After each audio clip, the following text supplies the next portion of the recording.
चुनाव आयोग ने 5 राज्यों में विधानसभा चुनाव का किया ऐलान। छत्तीसगढ़, मध्य प्रदेश, राजस्थान, दिल्ली और मिजोरम में हुई विधानसभा चुनाव की घोषणा। छत्तीसगढ़ छोड़ बाकी राज्यों में एक ही चरण में होगा चुनाव।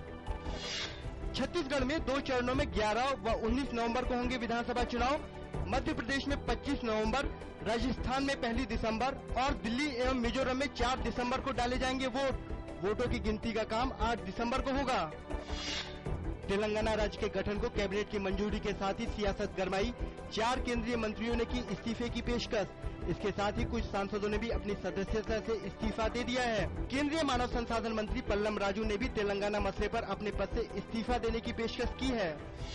कैबिनेट की पृथक तेलंगाना राज्य के गठन को मंजूरी दिए जाने के बाद आंध्र प्रदेश में विरोध प्रदर्शन जारी है।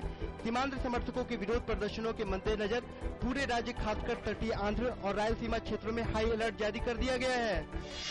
वाईएसआर पार्टी प्रमुख जगन मोहन रेड्डी ने कैबिनेट द्वारा पृथक तेलंगाना को मंजूरी देने के विरोध में 72 घंटे के राज्यव्यापी बंद का आह्वान किया है। उन्होंने कहा कि सभी 23 सांसदों को सीमांध्र क्षेत्र से तुरंत इस्तीफा दे देना चाहिए।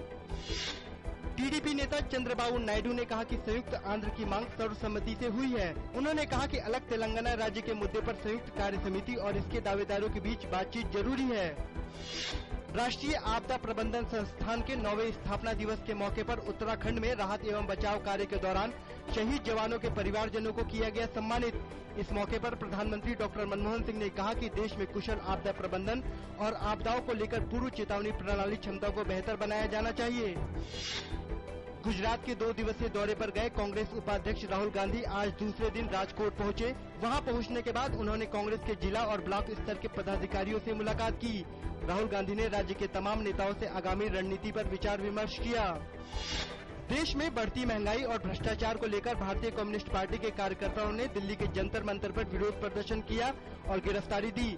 विरोध प्रदर्शन कर रहे सीपीआई के नेताओं का कहना था कि सरकार महंगाई को रोकने में विफल रही है। सरकारी योजनाओं के लिए आधार कार्ड को अनिवार्य नहीं बताने के सुप्रीम कोर्ट के फैसले के खिलाफ सरकार ने पुनर्विचार याचिका दायर की है। सुप्रीम कोर्ट इस याचिका पर मंगलवार को सुनवाई करेगी।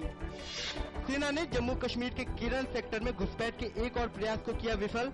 सेना ने इस क्षेत्र में घुसपैठ का प्रयास करते हुए 3 उग्रवादियों को मार गिराया।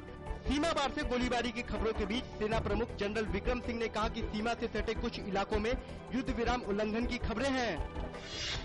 भारत की सानिया मिर्जा और जिम्बाब्वे की कारा ब्लैक की जोड़ी चाइना ओपन टेनिस टूर्नामेंट के महिला युगल वर्ग के सेमीफाइनल में पहुंची। क्वार्टर फाइनल में सानिया कारा की 8वीं वरीयता प्राप्त जोड़ी ने चीनी ताइपे की युंग जान चान और चीन की झी जेंग को 6-4, 6-1 से शिकस्त दी।